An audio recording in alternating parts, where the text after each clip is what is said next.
In the comments to my videos, I regularly get people who say that they went for a Social Security consultative examination for disability and they didn't get a thorough exam.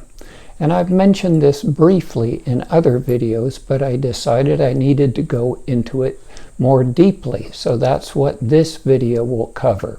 And it will be one of my longest ones, and I will need to go into story mode from time to time. First of all, I want to say two things that may surprise you.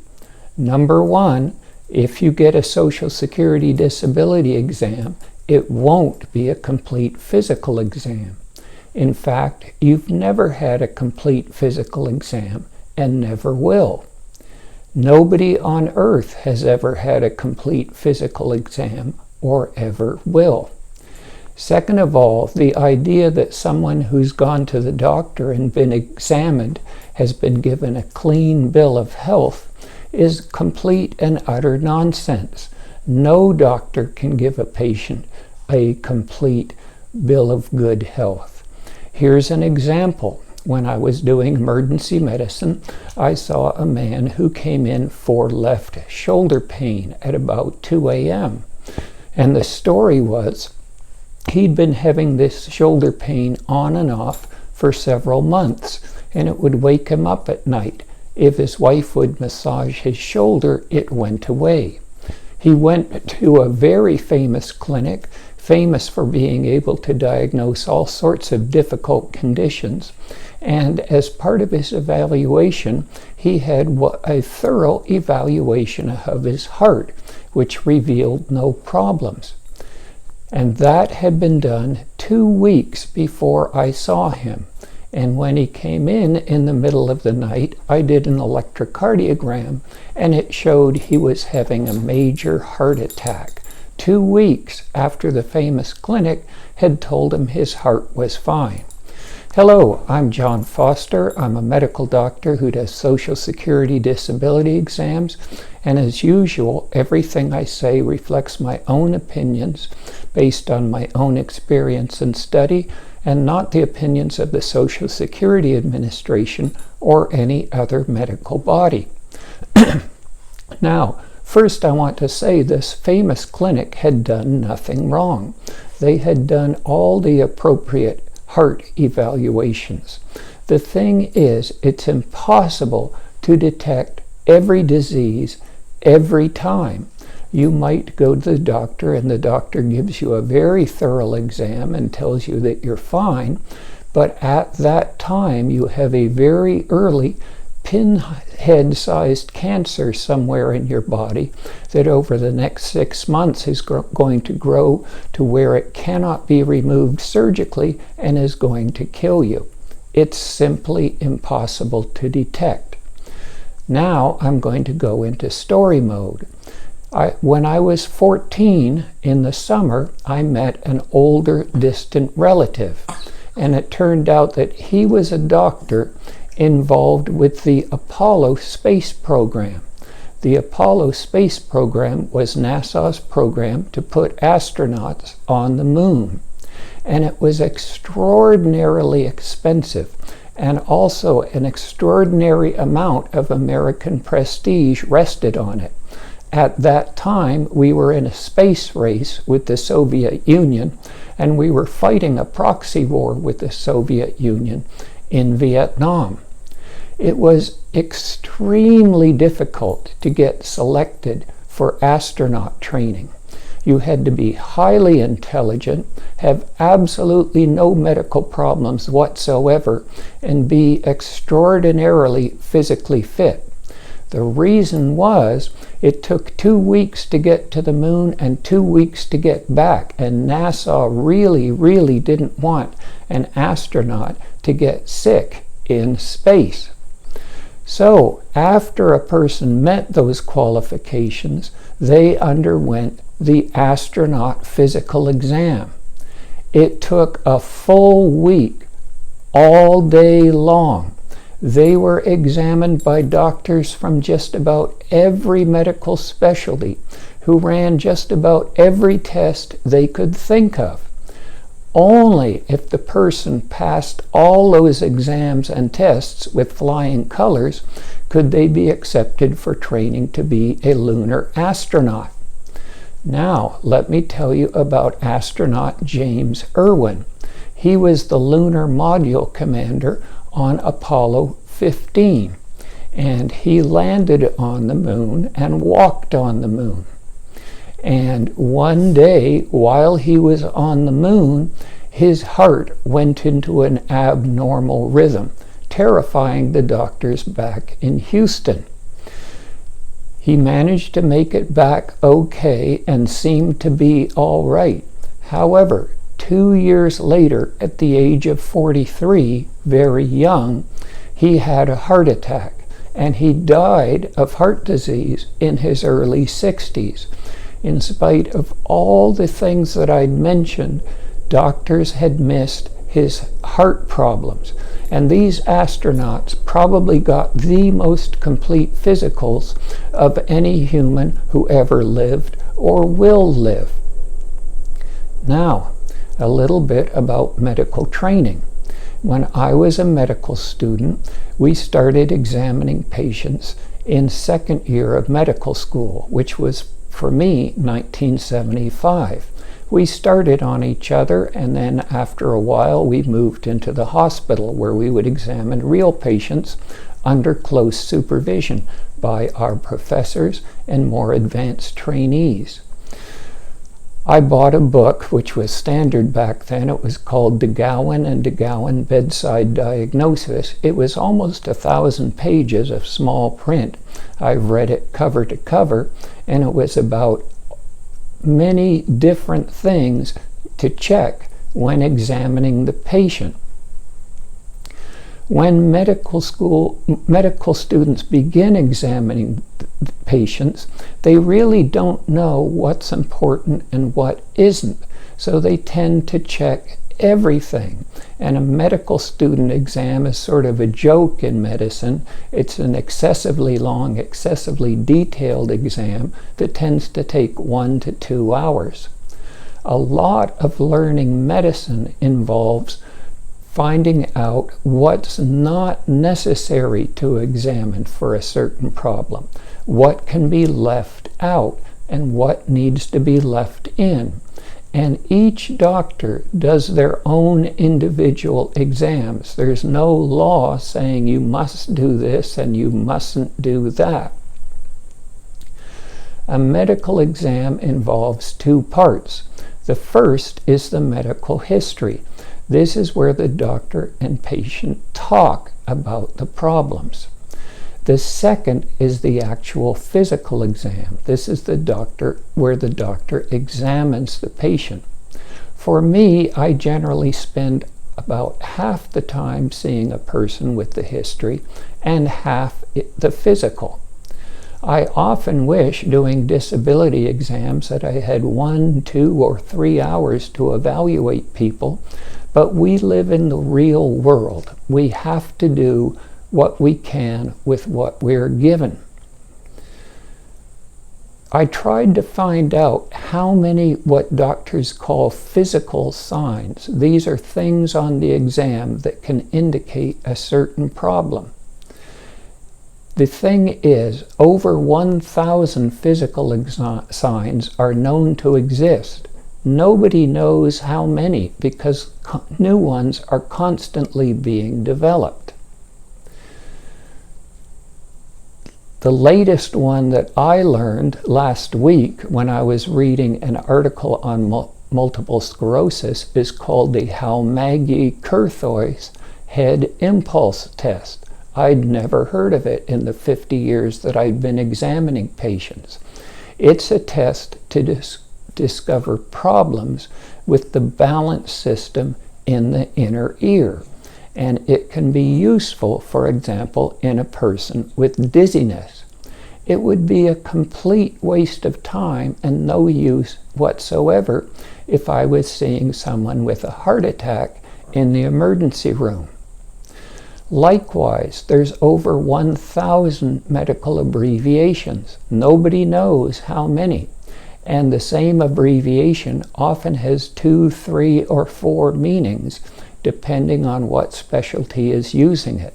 So I strongly advise people to not use medical abbreviations when discussing their problems with doctors.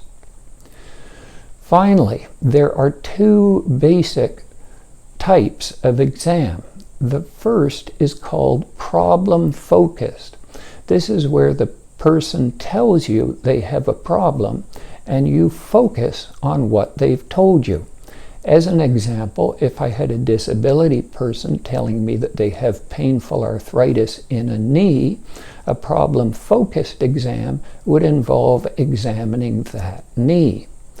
The second type of exam is what's called a screening exam. A screening exam is looking for problems that the person hasn't mentioned or is unaware of.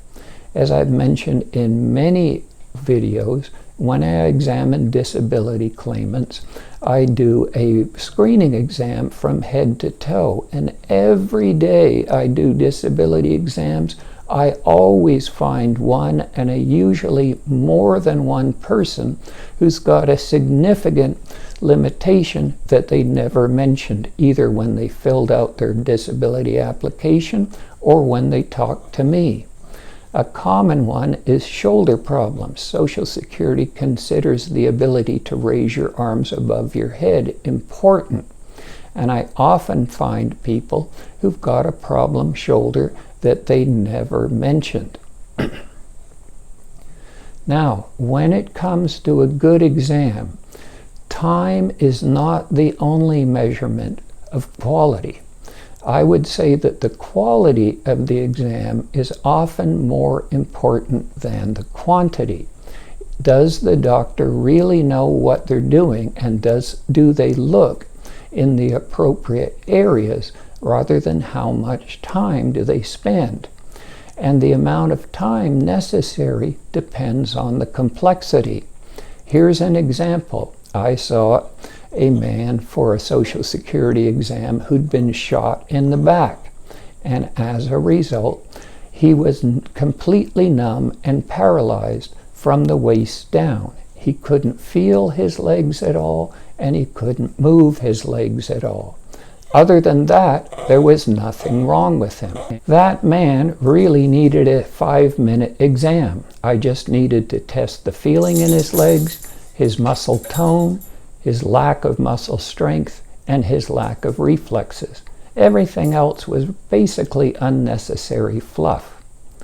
On the other hand, I once had a man who told me that he had 7 disabling problems, and sure enough, he had 7 seriously disabling problems.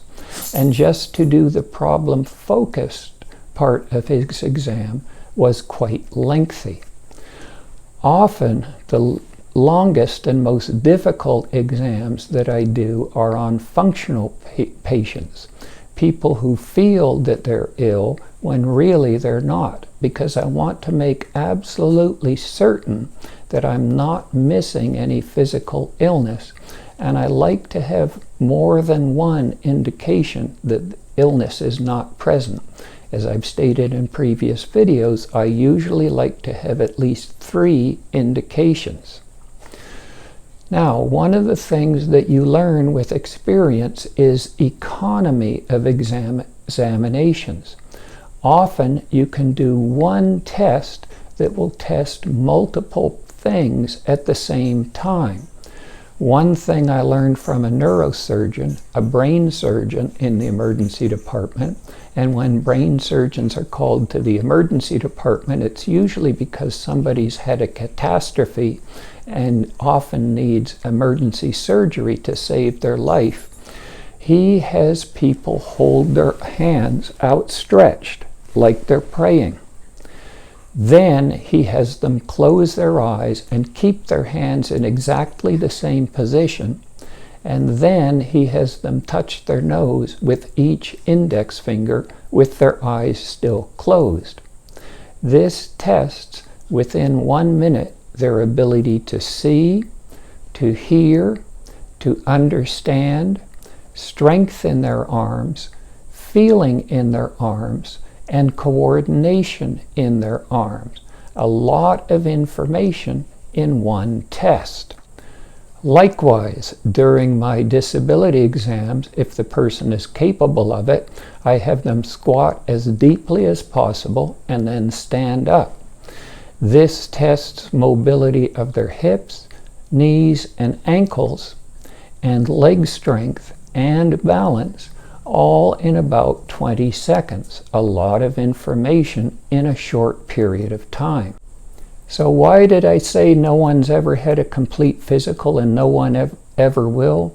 Because no one will ever get tested for every possible thing in medicine. It's simply impossible. Now, how can you help the doctor to do a good exam for your disability? Well, number one is show up early. That way the doctor isn't rushed. Number two, dress to make the exam easy. If it's the summer, I suggest a t-shirt, shorts, and slip-on shoes. If it's the winter, I suggest sweats, boots that are easy to remove, and a coat that's easy to remove.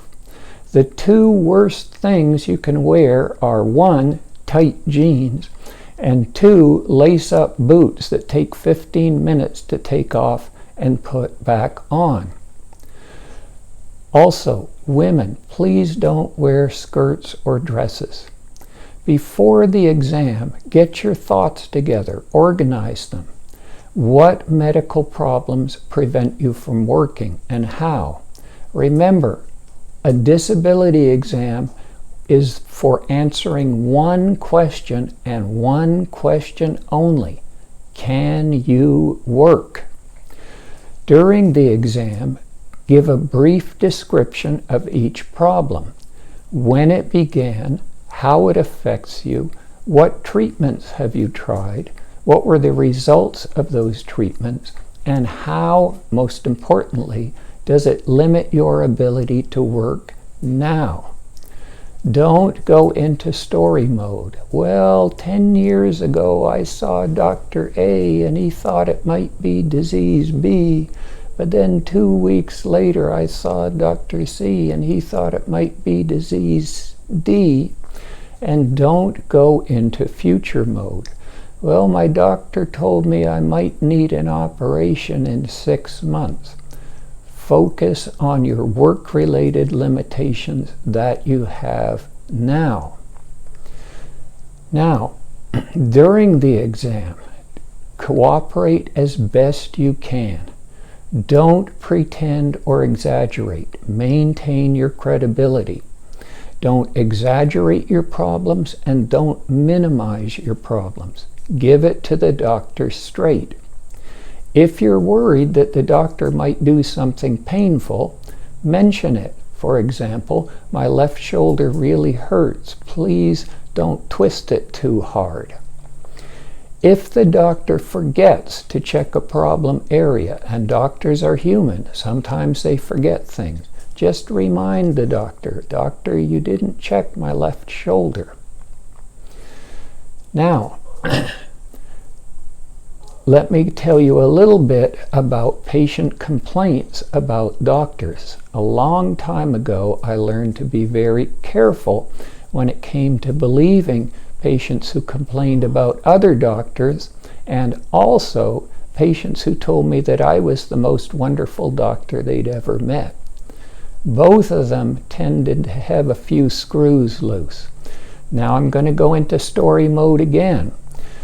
When I worked in the emergency department, when I finished evaluating a person and I decided they could go home, I would give them what are called discharge instructions. I would tell them the results of my exam and the results of any tests they had, what I thought was wrong, what the treatment would be, and what sort of follow-up they needed. I remember very clearly giving these sorts of instructions to a young woman in the emergency room one evening. And the way I was positioned right over her head was a clock. All emergency department rooms have large clocks. and I noticed that I'd spent exactly 15 minutes by the clock talking to her about her problems. And then I left. And right behind me was the nursing assistant who was going to lead the woman out of the emergency department. And she asked the patient, "What did Dr. Foster tell you about your problems?" And the woman's reply was, "Nothing." So, I always take complaints about other doctors with a little grain of salt. What constitutes an adequate disability exam? Well, the doctor should ask at least several questions about each disabling problem that you've mentioned, and should at a minimum examine each area that you've mentioned is a problem for you. As an example, the most common problem that I see is low back pain. And in that case, a minimum exam would be for the doctor to look at your back, to feel your spine and the muscles next to the spine, to have you bend as far forward as you can comfortably, as far backwards, and tilt as far to the left and to the right.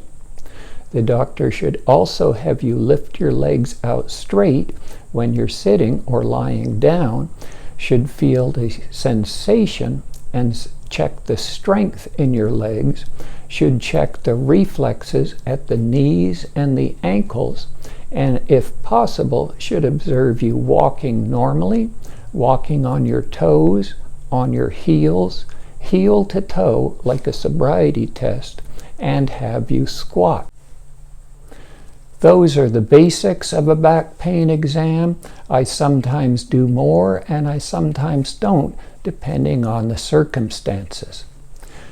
So, what can you do in case you feel that you've gotten an inadequate exam? Well, first, I would recommend that you write down everything about the exam as soon as possible, because people's memories grow hazy with time. And then I would recommend that you call and write a letter to Social Security. And when you do so, don't come off as a hothead or a malcontent. Be polite, calm, and rational. Say, "I had an exam by Dr. X on this day at this location. I told Dr. X that one of my main disabilities was low back pain. During the exam, Dr. X did not feel my back, did not have me bend in any direction, and did not check the reflexes in my legs. I'm worried that I didn't get an adequate exam, and I would like, please, to be scheduled for a second exam with a different doctor." Understand that if Social Security does reschedule you, you might have to travel to a more distant location. Alternatively, if you have a personal doctor, you can see that doctor and ask them to please do a detailed exam of the problem areas, and you can send those results to Social Security. Well, that's the end of this very long video. I hope it's been helpful, and as always, remember, if it happens, it's possible.